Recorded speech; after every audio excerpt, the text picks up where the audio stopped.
দেখো, সুপ্রিম কোর্টের নির্দেশ অনুযায়ী 3 বিচারপতির কমিটি গঠন করলেন কলকাতা হাইকোর্টের প্রধান বিচারপতি সুজয় পাল। এই কমিটিতে থাকবেন অবসরপ্রাপ্ত প্রধান বিচারপতি টি.এস. শিবাগনাম, বিচারপতি প্রদীপ্ত রায় এবং বিচারপতি প্রণব কুমার দেব।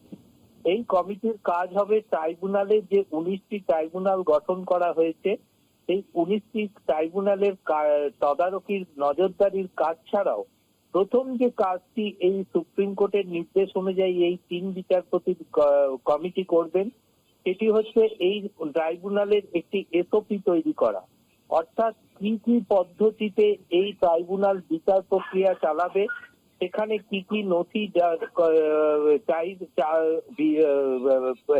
পেশ করতে হবে এবং ট্রাইব্যুনালের বিচারপতিরা তাদের শুনানির সময় সশরীরে আবেদনকারীদের হাজিরার বিষয়টিও এই এসওপির মাধ্যমে নির্ধারিত হবে।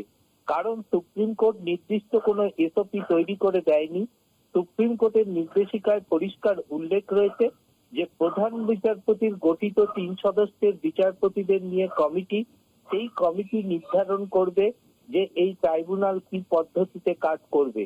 অর্থাৎ সেই এসওপি এবং পদ্ধতিগত বিষয়টি তৈরি হবার পরই ট্রাইব্যুনাল তার কাজ শুরু করবে। অর্থাৎ এসওপি তৈরির পরই এই 19টি ট্রাইব্যুনাল তার কাজ করবে সেই এসওপি মেনে।